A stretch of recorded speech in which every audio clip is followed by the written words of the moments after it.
many government officials had warned about the massive surge of migrants. Most of these migrants are risking their lives, of course, making this journey. They say they're coming for a better life. What have they told you about the circumstances around their trek up to Mexico so far? That has meant in the past is that more people are crossing the deserts, the mountains, the oceans, and it could be more people who are losing their lives. One of the most lucrative businesses for Mexican drug cartels is human smuggling. Every month, thousands of migrants make their way to the US-Mexico border seeking asylum in the United States. Some endure treacherous journeys through the deadly Sonoran Desert or the perilous Rio Grande, while others resort to climbing the towering border wall in suburban areas, all in a desperate bid to enter the country illegally. These migrants, guided by coyotes or human smugglers, risk their lives in their quest for a better future. However, their path is fraught with danger as they become targets for sanguinary cartels who battle each other for control over the territories. Kidnappings and even killings are horrifyingly common. This drone footage shows how sicarios of the Sinaloa cartel control a human and drug smuggling corridor in the Sonoran Desert, just 300 feet away from the Arizona borderline. Official calculations estimate that human smuggling is a $13 billion industry per year, with Mexican cartels claiming the largest share of the pie. The recent termination of Title 42, a pandemic-era border policy that allowed for the quick expulsion of migrants without the opportunity to seek asylum, has only added to the chaos at the border. As hardworking individuals fleeing poverty and insecurity in their home countries strive for a better life in the U.S., they unknowingly share space with Latin American gang members and foreign spies, who exploit the confusion to infiltrate U.S. soil. In this episode of Illicit Investigations, we embark on a journey into the U.S.-Mexico border to expose the stranglehold Mexican cartels have on territories and their profitable involvement in human smuggling. We will unravel the coyote networks and their alarming threats to U.S. national security. How much money do migrants pay to reach the U.S. border? Join us as we reveal the perilous journeys thousands of migrants undertake in pursuit of the American dream. In recent weeks, the US-Mexico border has transformed into a graveyard of hope and dreams. The implementation of Title 42, a policy introduced during the Trump administration amidst the pandemic, required migrants to await their asylum process in dangerous Mexican border cities. However, this policy has now been lifted, and numerous migrants escaping poverty, violence, and political instability believe that the doors would finally open for them. Tens of thousands of individuals congregated in major Mexican border cities such as Ciudad Juarez, convinced that their long-awaited moment had arrived. But the termination of Title 42 does not equate to an unrestricted entry into the United States. Let me be clear. The lifting of the Title 42 public health order does not mean our border is open.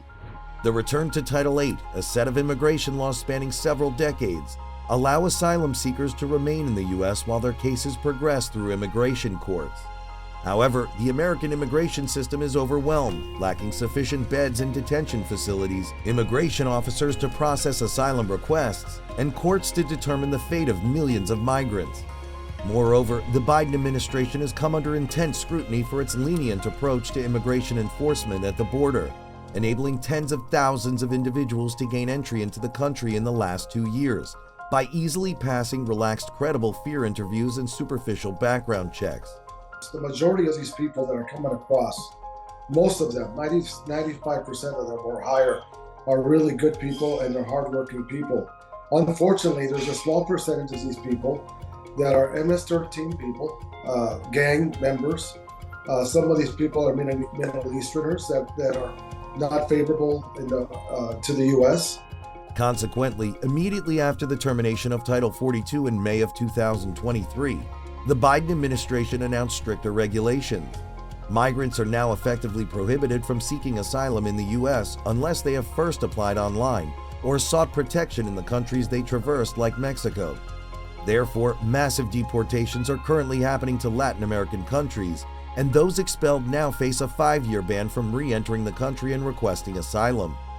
Families permitted to remain in the U.S. as their immigration cases progress will be subject to curfews and GPS monitoring. However, new regulations inevitably lead to confusion, thereby enabling cunning coyotes to exploit migrants, promising to smuggle them across the border without being apprehended by U.S. authorities, while concealing the genuine risks associated with such journeys. Coyotes are highly skilled individuals who possess an intimate knowledge of the territories crossed by migrants. Typically, they are from Mexican or Central American origin and begin their work as teenagers. These coyotes form alliances with drug cartels that control the territories along the U.S.-Mexico border. The fees they pay to these cartels vary depending on the area and the season of the year. Coyotes offer their services through social media or word of mouth. Many of them have earned a reputation as human smugglers among migrants who have already reached the U.S., and they acquire new clients through recommendations. Depending on the route, a coyote can charge a migrant between $4,000 and $15,000 to facilitate their journey across Mexico, starting from a Central American country or from the southern state of Chiapas on the border with Guatemala, and concluding in one of the northern states bordering the U.S. The journey is arduous and perilous. Coyotes and migrants must navigate territories controlled by different cartels, each vying for a share of the profits. They travel on foot, on top of the infamous La Bestia or the Beast, the train that runs from south to north in Mexico, in buses or even concealed within trailer trucks. Some migrants reach the border on their own and then hire coyotes for about $2,000 to $5,000 for the final leg of the trip, which involves crossing the Rio Grande in Texas, the Sonoran Desert to Arizona, or the hills of California. Once migrants reach the U.S., they are brought to stash houses in Texas, Arizona, or California. These houses are owned by U.S. citizens who collaborate with the coyote networks and charge a fee for each migrant, offering them temporary shelter until transportation to major U.S. cities can be arranged. Traditional coyotes adhere to certain ethical standards, such as paying the appropriate fees to the cartels to minimize the risk to their clients. However, in recent years, an influx of so-called coyotes has emerged, cheating migrants, soliciting clients on social media, evading payment of local fees to the drug cartels, and exposing migrants to the dangers of kidnapping and murder. In 2022, the Mexican government rescued over 2,000 kidnapped migrants. However, there remains a significant amount of unreported abductions, during which cartels send horrifying videos of threatened migrants to their families in the U.S., demanding substantial ransoms for their release, ranging from $1,500 to $5,000 per migrant. Ayúdenos, papá. Consigue el dinero de los dos, porque si no dice que lo van a matar si no cortamos un dedo. Traditional coyotes who pay the cartel's fees provide migrants with code words, bracelets, or call signs. These serve as identification markers, ensuring safe passage through specific cartel territories. Migrants without such identification are immediately at risk of abduction or murder. Cartels controlling the border territories with the U.S. generally charge between $500 and $2,000 per migrant, depending on the chosen route.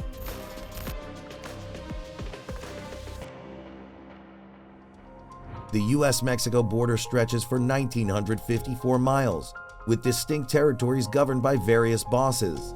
As a result, coyotes are compelled to interact with different cartels to carry out their operations.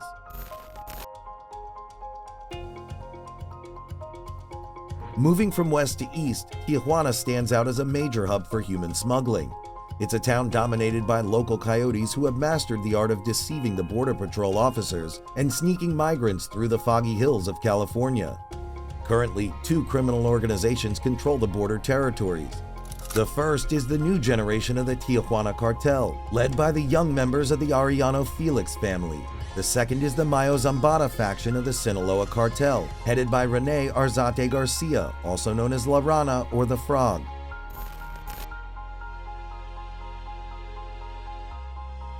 In the Mexicali and Yuma sectors, a lieutenant named Jesus Alexander Sanchez Felix, also known as El Ruso or the Russian, operates under Ismael El Mayo Zambada, leader of the Sinaloa cartel.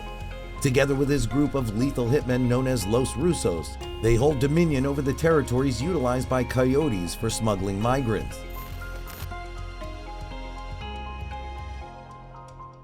The Tucson sector, with its vast and dangerous Sonoran Desert, poses a huge challenge for both coyotes and migrants. Enduring extreme temperatures during the day and cold nights, they undertake arduous journeys lasting from 8 to 20 hours.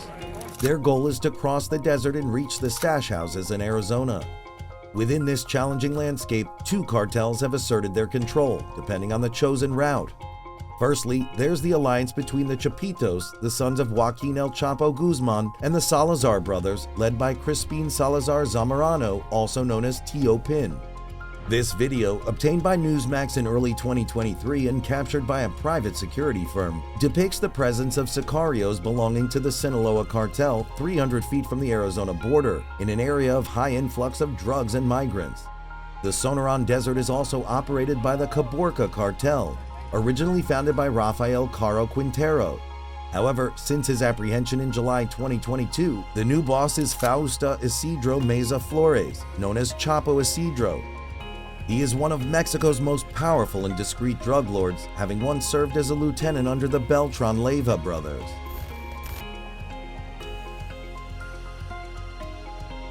The next significant sector for human smuggling is the Ciudad Juarez-El Paso corridor. Ciudad Juarez, with a population of 1.5 million residents, stands as the second largest Mexican border city after Tijuana. This area is under the control of highly violent gangs who oversee activities ranging from drug trafficking to human smuggling. One portion of the city is held by Los Mexicles, a group affiliated with the Sinaloa cartel. The other part of the territory is commanded by La Linea, the successor group of the Juarez cartel led once by the Carrillo Fuentes brothers.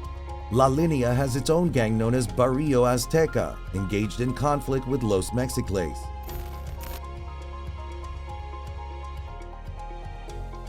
The cities of Ciudad Acuña and Piedras Negras in the state of Coahuila play a significant role for migrants crossing the Rio Grande into Texas. This area was previously under the control of the Zetas, led by Miguel Angel Trevino Morales, also known as Zeta 40. However, after his apprehension, a new era of the Zetas emerged under the name Cartel de Noreste, now controlling this territory. Coyotes are required to pay fees to this cartel as they navigate through the region. Nuevo Laredo, another border city, is also governed by the Cartel de Noreste. It serves as an important corridor for both human smuggling and drug trafficking due to its direct access to Interstate 35, a major highway stretching from Texas to Minnesota. The Rio Grande Valley in Tamaulipas is undeniably the most perilous route for migrants, plagued by a high risk of kidnappings and killings. This area, encompassing cities like Matamoros, Reynosa, and Miguel Alemán, is fiercely contested by a faction of the Zetas known as Vieja Escuela and several factions of the Gulf Cartel, including the Metros, the Scorpions, the Panthers, among others. Each of these groups demands a fee for every smuggled migrant, making it profitable for coyotes to pay them all. As a result, many migrants are left in the clutches of certain groups who then contact their family members in the United States, demanding exorbitant ransoms for their release.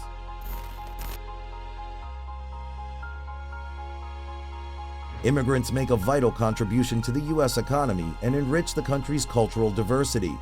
According to recent statistics, nearly 14% of the U.S. population consists of immigrants, with approximately 11 million being undocumented. These migrants form a significant workforce, comprising hardworking individuals who often take on jobs that many Americans are unwilling to do. Industries such as construction, agriculture, and hospitality heavily rely on immigrant workers. In terms of food supply, immigrants play an indispensable role.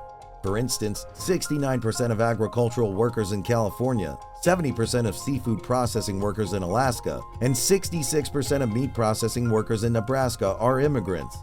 Renowned chef Jose Andres, a Spanish-born restaurateur who owns 31 restaurants across the United States, acknowledges that immigrants make up more than half of his restaurant staff and emphasizes that his business would not thrive without them. In terms of economic impact, immigrants contribute a staggering $1.3 trillion in spending power to the U.S. economy. However, lenient immigration regulations allow criminals to enter the country unnoticed. The Biden administration implemented a rule permitting 30,000 migrants from Cuba, Haiti, Nicaragua, and Venezuela to fly to the U.S. each month, as long as they have American financial supporters. International coyote networks are already recruiting Americans to fraudulently sponsor individuals from these countries. Furthermore, due to superficial background checks and credible fear interviews at the border, members of dangerous gangs like MS-13, who are escaping the gang war led by El Salvador's President Nayib Bukele, have already entered the United States. Additionally, according to U.S. intelligence reports, a deadly Venezuelan gang known as Tren de Aragua, headquartered in the local prison called Tocaron, and involved in various organized crimes such as extortion, kidnappings, homicides, drug trafficking, arms trafficking, and human trafficking throughout Latin America, has members already present on the U.S. soil. It's just that if this thing continues, if it continues the way things are now, and a lot of these people that are coming in are not favorable, in other words, they're not people that are law-abiding, and are gang people in areas that are concentrated like Houston, Los Angeles, Boston, or these areas that have a large percentage of Latinos, you're going to start seeing, like in Mexico, when you have plaza buses. On the other hand, coyotes charge exorbitant fees ranging from $20,000 to $40,000 to smuggle individuals from countries like China, Russia, and Romania, among others, into the United States. This poses a latent national security risk, as some of these individuals may be spies or criminals with intentions to harm the United States. This is Illicit Investigations. Subscribe to our channel to go beyond the headlines.